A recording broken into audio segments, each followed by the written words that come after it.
Hi YouTube. It is now, I believe, day 4 or 5 post my surgery, and I wanted to make a little video. I'm sorry I look like shit, but I'm recovering, and so this is just what I look like. I'm just tired, and I'm recovering. I'm feeling a little better physically.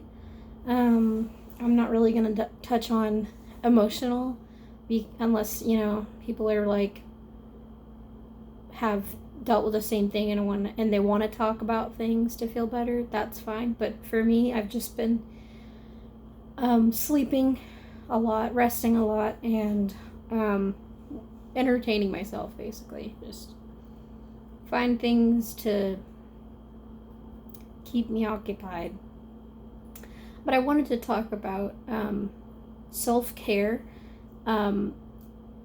upon finding out that I was having an ectopic pregnancy, during and after the surgery, so that if anyone else finds out that they're having an ectopic pregnancy, they can have something to go to kind of give them some tips. I know there's probably a lot of other videos out there, but this is more of things you can get off the counter, and just things that can help you get through before, during, and after having an ectopic pregnancy. So before I even knew I was having a ectopic pregnancy, one thing that is very common in pregnancies is infections. Infections can happen in a very early pregnancy. It can terminate your pregnancy, or it can hurt you in extreme cases. So to avoid that, I have some tips that I was doing in avoiding infections and alleviating infections. Now, of course, I couldn't completely avoid an infection in this situation. It was out of my control because it wasn't an infection starting from the inside. It was starting from the, well, technically it was, but it was from the inside of the fallopian tube, which, a foreign object in my body is causing an infection. It's not really something you can control, but you can alleviate some of the symptoms, because I went on at least a week with an infection, and not knowing I had an ectopic pregnancy because I was alleviating the symptoms. So this might be helpful to people who are pregnant and want to avoid an infection. But if you haven't, wait until your first ultrasound. First off, it depends on how far along you are to begin with. I was very early. I was at least 5 weeks when I found out I was pregnant. And so it's very early. Not a lot of people don't find out that early. If you found out that early like I did because you've been testing ovulation and stuff, this is good stuff to know, just as far as avoiding getting an infection and what to do, to tell if you do have an ectopic pregnancy. It's because if it's your first pregnancy, as far as it was for me, I would have never known because I'm used to feeling uncomfortable. I'm used to cramping. I'm used to pain. So when I had an ectopic pregnancy, I thought it was normal, when it's not. So this is things that I've experienced that could help you if you're early on in pregnancy and you want to know, if it's normal. In my situation, it was not normal. So if you're feeling what I'm feeling or felt, go to your doctor and make sure that everything's normal and everything's fine. If you feel what I'm feeling and your doctor tells you it's not normal, then this video hopefully will help you in getting through the video and getting through the situation I had to get through. So first off, my things that I used that are over the counter to help alleviate infections, help alleviate itching. So a lot of the symptoms in pregnancy that I didn't even know were a thing, where your skin gets really, really itchy. So I know I get night sweats, which caused me to get a rash on my back. So that's something that hopefully you were aware of, but I was not aware of that being a thing. To help alleviate that, I used a multitude of things, but mostly I used coconut oil. This is just regular organic coconut oil. I keep a jar of this in my bathroom, and whenever I got pregnant, I would keep it in my bag, and I would basically just use it anytime I felt dry, itchy, because it's not just like your back or legs or skin. It was also my down there, and coconut oil is really good for preventing infections. It's an antibacterial natural substitute. However, there are people who are allergic to coconut oil, and for those people, I'm sorry, but this is not for you. But this works for most people that do not have an allergy to coconut oil. I also bought this. It's an anti-fungal. Now, this doesn't really do nothing for the infection itself, but it does help alleviate the itching and discomfort of the perineal and like the outer, because when you have an infection, you might experience dryness, irritation, painful during urination. So for me, it wasn't ever pain during urination, it was pain before urination. Because the pregnancy, my fetus was pushing into my bladder. Well, more so at that point, it was my bladder was pushing into my fallopian tube, which was where the fetus was, so it would hurt. So anytime my bladder was full, I had to pee, even if it was just a little bit, because it would hurt really bad. And it wasn't really painful to pee. I didn't have a UTI, but it was painful to be needing to pee. But I would use this cream. It's probably, the words are probably backwards, but Equate, just a $7. I think the most, they're like $13. It's a 7-day yeast infection cream. I usually get infections really easily as is, so I use this stuff a lot. Just anytime I feel dryness or itchiness, because if you go without treating itching, it will turn into burning and red and inflamed, and so avoid scratching. Just avoid it. Of course, keeping yourself clean is very important. I'm always showering as frequently as I can without, damaging my natural,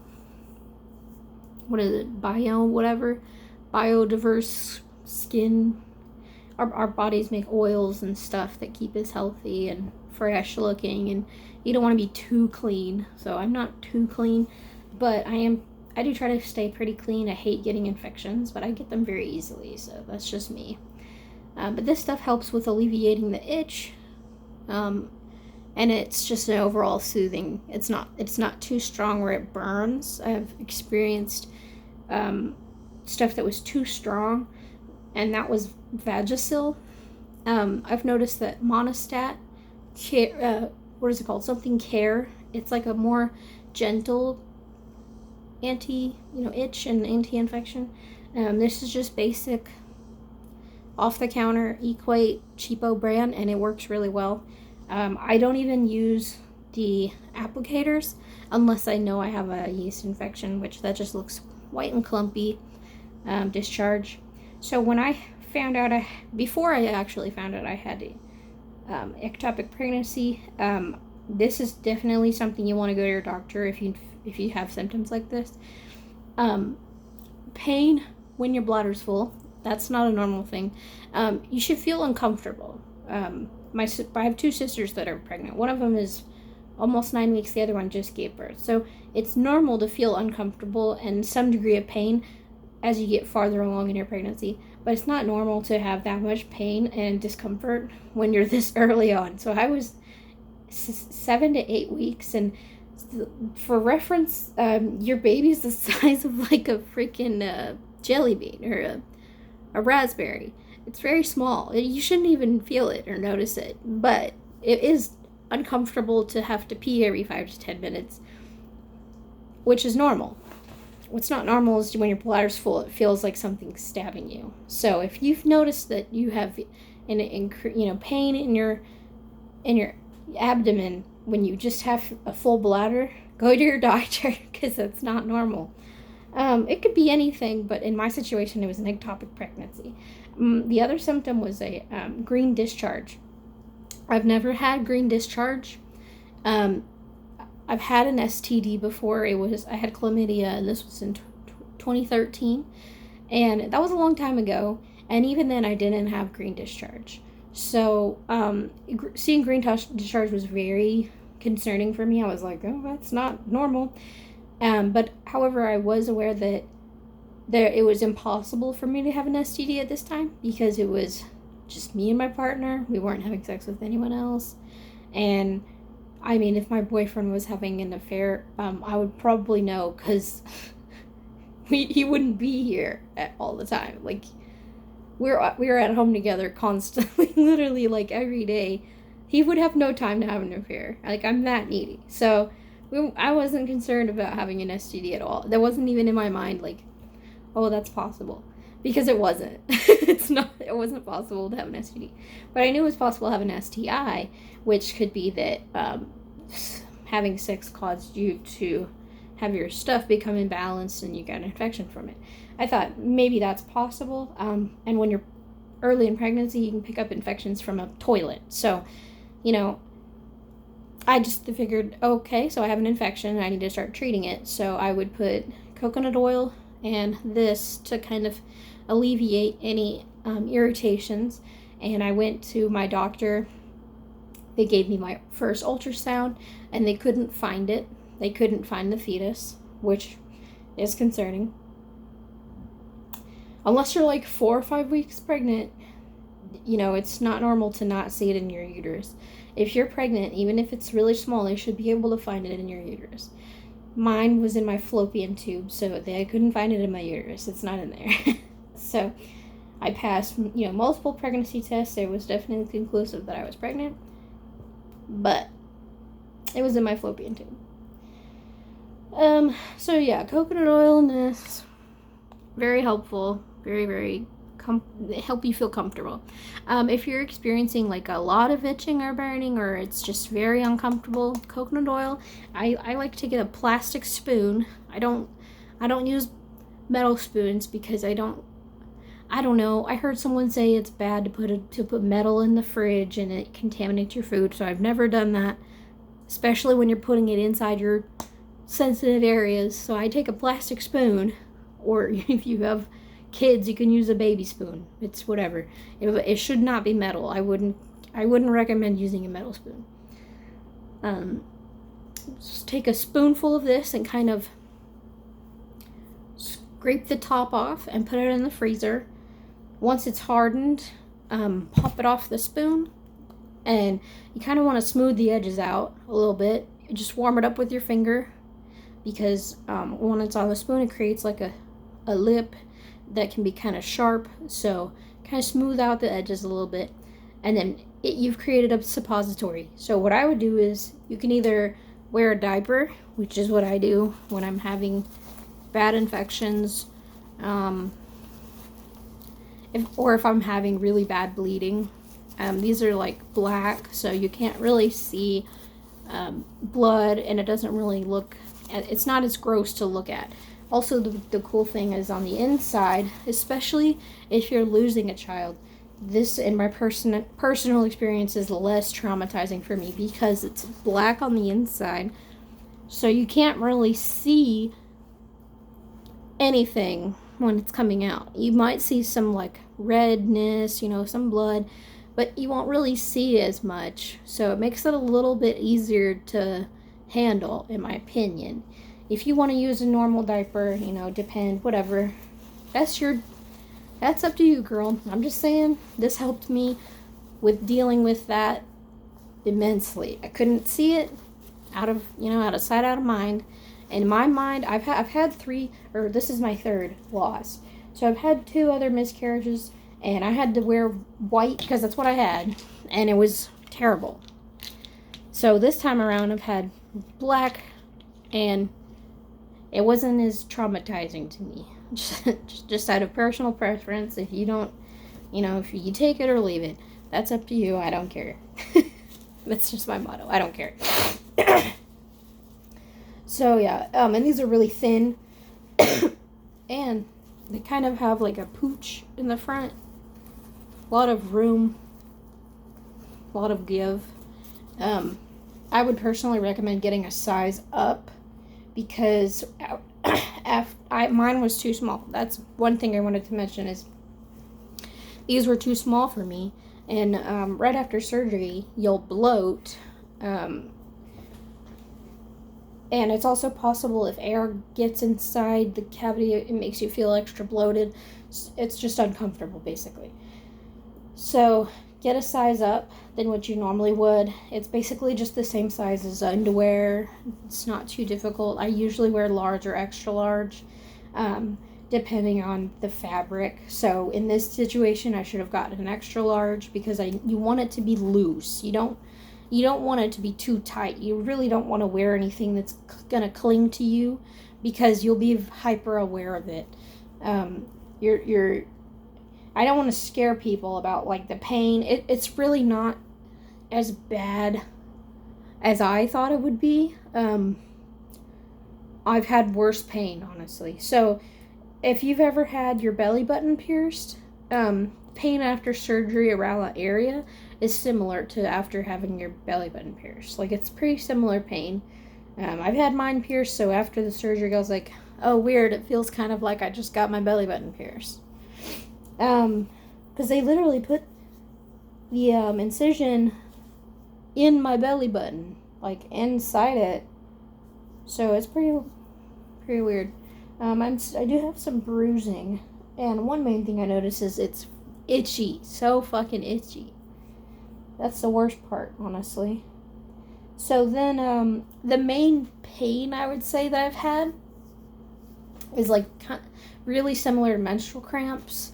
And it's because, so the fetus wasn't in your it was in your, it wasn't in your uterus, right? So the uterus makes a lining to make it comfortable for the fetus to grow in. So, and if that baby doesn't become viable and it comes out, all that lining comes out. It's just a normal period. But in this situation, there was no baby in there. Just a few couple layers of lining, just like you would prepare for a baby. All the hormones are telling my body that there's a baby, so I just held it in there. And in my fallopian tube, the baby's growing. It got to about this big, barely. Just big enough to cause discomfort and pain. Any bigger and it could have been deadly. So that's why I try to tell people, like, just be kind of aware early on. If you feel pain, it's not normal. And if you're having a lot of bleeding, that's not normal. So you want to make sure to go to your doctor very quickly. And if you're not able to see your doctor, like, as quickly as I was able to, go to the ER. The ER will treat it very seriously, and it'll be pretty quick as far as getting treatment for your situation. So for me, I was told I had an ectopic pregnancy. I had a couple days to cope with it. I gave myself that weekend to kind of cope with it because I knew it was very early and it wasn't going to kill me the next 2 days. So it's really up to you how quickly you want to get treatment. But I would highly recommend going to the ER because they will treat you fast. It is a very life-threatening situation, and an infection is also life-threatening. So honestly, I would recommend going to the ER as soon as you find out that you have an ectopic pregnancy. If your care provider, when you find out you're having an ectopic pregnancy, are not able to start the chain reaction of care, go to the ER. Take control of your situation. Don't wait until 4 p.m. the next day. Go in at 8 a.m. and you'll probably get surgery by that afternoon, just like I did. So, also, I wanted to give some care advice for before you have surgery and then after surgery. These are things I noticed that I did that helped me get through it. And this is also beneficial to your partner because you're not the only one losing a child in this situation. Of course, it is a lot harder because you're the one carrying it. It is equally painful and hard for the partner. In some situations, it's not, and that's really sad. But in my situation, I wasn't the only one suffering. My boyfriend was suffering as well because this is the second child we've lost together. And although we weren't ready to have a baby, it's still really hard and it's really sad. So to acknowledge that you've lost something, like you made it and it's gone. So what I was doing was making sure I was getting the things I need, but also the things that he needed. He was focused on taking care of me because I'm going through surgery. It's a pretty big deal. So of course he wants to take care of me. I wanted to make sure that he had his needs met too. So here's what I did. For me, what I needed was right before surgery, I needed him there with me just before surgery. I needed him just to feel safe and calm. And I also brought things to make me comfortable before surgery. So I had my own blanket. I recommend bringing your own blanket, but you don't want to have the blanket on you during surgery. Let them use the hospital blankets, but as soon as you get out of surgery, you'll have your blanket back and it'll comfort you. Also, I had brought my own pillow, and this I definitely recommend, because if you have a pillow at home that it helps you fall asleep, or you're comfortable with, or you're used to it, or it just has your smell of being at home, bring your own pillow, because the pillows they have at the hospital, they suck. Okay, it's literally like a plastic hypoallergenic pillow with air and a little bit of foam in it. They suck. I'd recommend, if you know you're going to the hospital and you're going to be there for surgery, bring your own pillow. I was very happy I brought my own pillow because I was comfortable. I felt safe, and anytime I felt uncomfortable, I could just smell it home. You can smell home, so that kind of grounds you. Also, here's another thing. So that was for me. I brought my own blanket. I had him there with me before surgery. He held my hand and was comforting me. I was also watching TV. I was trying to distract myself from what was happening. So I was watching CSI. And YouTube. I was watching YouTube, just comforting, just feeling normal. Because once you get to the room for surgery, it happens really fast and you won't be aware of anything happening. So don't be afraid of surgery. That was the least scary part for me. So yeah, don't be afraid of you're going into surgery. Just stay calm. You're safe. The doctors are going to take care of you. The medicine they put you under with is going to knock you out. It was honestly the best part of the whole thing was that I got to sleep as heavy as I did. Like, it was the best sleep of my life. So don't be afraid of that part. The part that was scary for me, and I'm just letting people know so that they're aware of that, so it's less scary, hopefully, for them. Everyone experiences things differently, however, but for me, this was the scariest part. The scariest part was waking up, and you're in a recovery room. You're not in your room yet, so there's other people there too. But it's kind of in and out. I wasn't really my eyes weren't wide open, and when they were, I was just my eyes were heavy because I'm drugged, right? But I'm awake, so I'm checking things out, and I see the doctor taking care of me, or whatever rank. I don't know if he was a nurse but he was a recovery nurse. I was in the recovery unit, and family are not allowed in there because there's other patients, and they're recovering from post-surgery, and it's a transitional room, so you can't have family in there. So my thing was, when I woke up, I was aware that a part of my body was missing. My body was freaking out, those movies where, someone wakes up in an ice bath and they're like, "Where's my kidney?" It kind of felt like that. I was just there's something missing. It's gone. And that was the scary part for me, was just knowing that part of my body was taken out of me. It was scary. But the nurses were very, very kind and taking care of me. So I was very clear with what was wrong in my head and what was going on with me, because I felt I was about to have a panic attack, and because I hadn't had any medication to help other than the anesthesia. So I was telling them, I feel I'm going to panic, and I don't want to panic because it'll hurt worse, because my stomach was sore, and I was just trying to stay relaxed, but I was very stiff, and so when you stiffen, you can feel it more. And I was just telling the doctor or nurse, I'm uncomfortable, I'm in pain, I feel like I'm going to panic. And he was like, "Do you want some ice chips?" And was just trying to ask me questions to kind of ground me, what do you do for work? Asking basic small talk stuff. But it wasn't really helping, and I was just, for me, I asked him, can you hold my hand? Please hold my hand. I'm trying not to panic. And he's like, okay. So he held my hand, and having that little bit of comfort helped. And I was just like asking for my partner. Where's Michael? Can I have Michael? Where's Michael? And he was like, well, you're in the recovery room. And I was like, okay, well, I'm in pain. Is there anything I can have for the pain? And then he said, yeah, we're about to give you an injection in your IV. And as soon as they do, it gets kind of cold. You feel when they put the medicine in your arm because it gets cold. And so I could feel it. So I was just trying to breathe, and I was holding his hand, and he was asking me random questions. So I was just answering questions, and I was crying. And it's okay to cry, but try to stay calm, because freaking out makes it worse.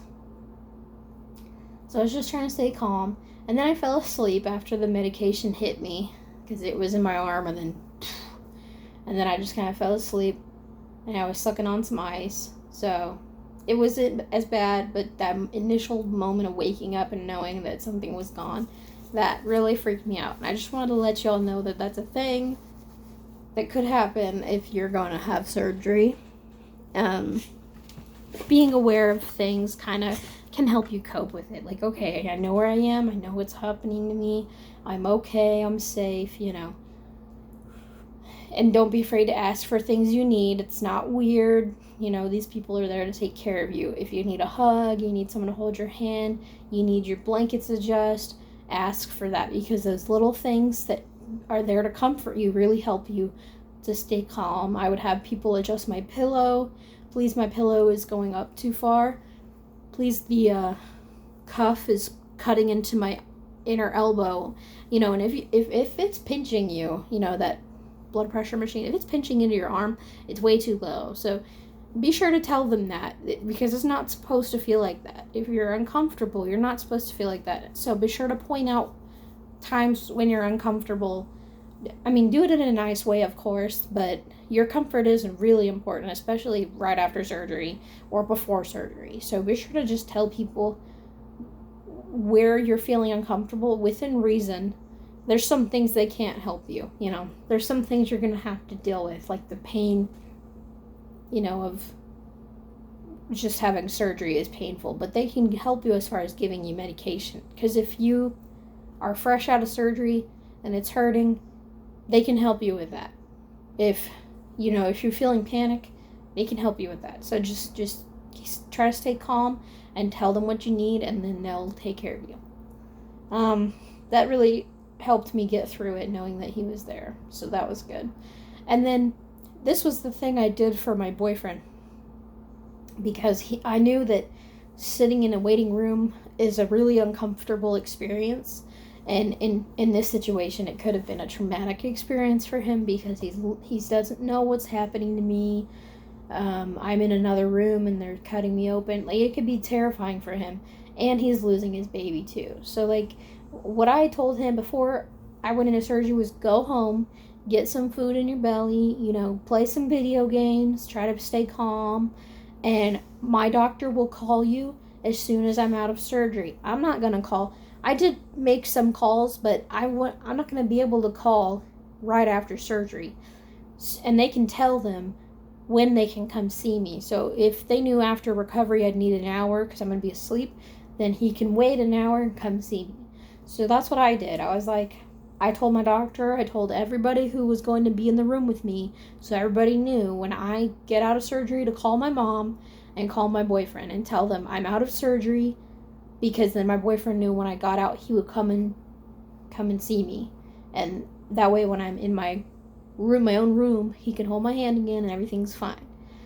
I wanted him to climb in bed with me. I was like, please, I need to snuggle. He's like, please don't cry, it's okay. But I was just so emotional, and it was just a lot. But it's okay. It's okay to cry, and it's normal. Just try to stay calm, because just that stress really hurts right after surgery. So just try to stay calm. Try to keep a light mood if you can. And then, so then Aftercare, they gave me a bunch of antibiotics, twice in the butt. They gave me one in each cheek, and it hurt like shit. Just letting you know, those shots suck. They're necessary, but they suck. And then they give me the painkillers. You'll pick them up from your pharmacy. It's Narco, which is an opiate. So when you're taking this, just be sure to be aware of the risks of being on Narco. It could be something else, but most likely it'll be an opiate. So just be careful. What I like to do is, since I'm in healthcare, I know kind of how to avoid being addicted to it or having a reliance on it.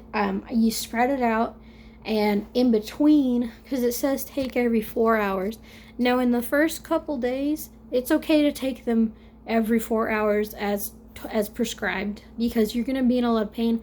These things will knock you out. You will sleep. You won't remember a thing. You won't feel the pain. Ice packs help a lot. Fluffy, soft pillows. It's okay to sleep on your side. It might hurt once you turn initially, but once you get settled, then it'll feel a lot better and you'll be able to fall asleep. I recommend getting an ice pack specifically for your neck, because when you're in that kind of pain and you're sleeping, you're not sleeping as comfortably as you can. So your neck might take a lot of stress. My neck did, and it was very painful. So I had an ice pack that was very squishy and small, specifically for my neck. And I could move it around and adjust it. And this one I can actually show y'all. I got it at Homeland, and it changes colors for the temperature. Sorry.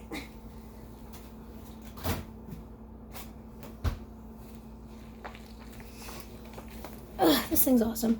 So it's TheraPearl. It's purple when it's frozen. It's blue when it's room temperature. And it's white when it's hot. And you can literally throw this thing in the microwave and it'll heat up, and then you can put it on. So you can also put it directly on your belly. I put it like the t-shirt between it, because the right on the skin is a little too cold for me. But these things are great. I also have bigger ones for my whole back, because you're going to be really sore.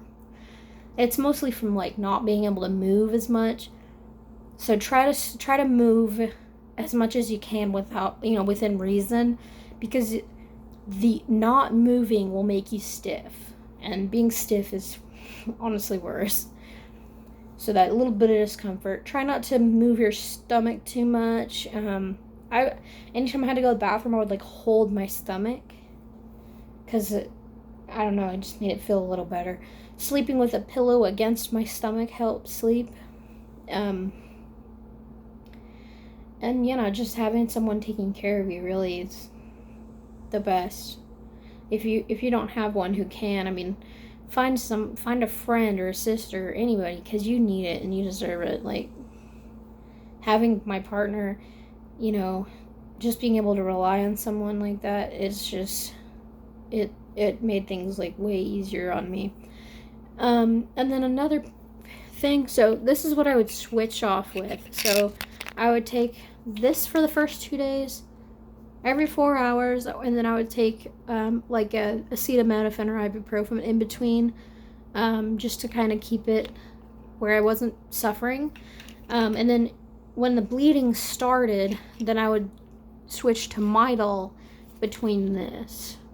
I'm not a doctor, but this stuff is a lifesaver, and you can keep using this once you run out of this.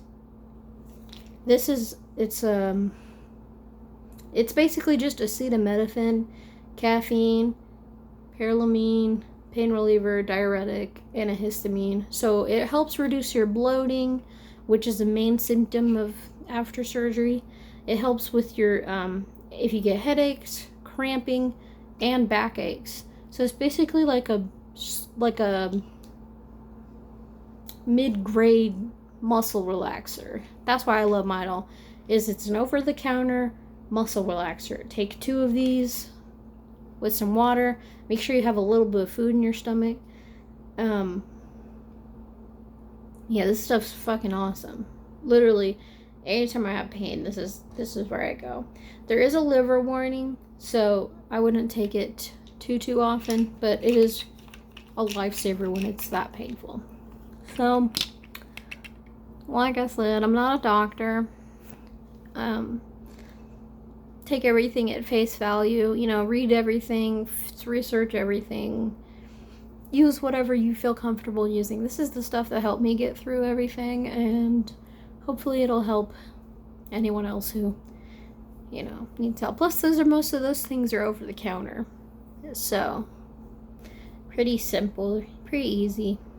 That's about it as far as aftercare. Oh, and you have to wait 2 days after surgery to take a shower. If I didn't really use anything, I just kind of let my hair get greasy, because I do that anyways. I'll wait a couple days and then wash my hair, because it's really good to let your hair get greasy. But if you're really worried, they do have field soap. You can put in your hand, lather, and wash your scalp, and it dries, and it cleans your hair. But I just waited the 2 days, and then you can't take a bath. You can't take. All right. It's okay. Hey. Come here. Well, I'm gonna go because my dog's being a spaz.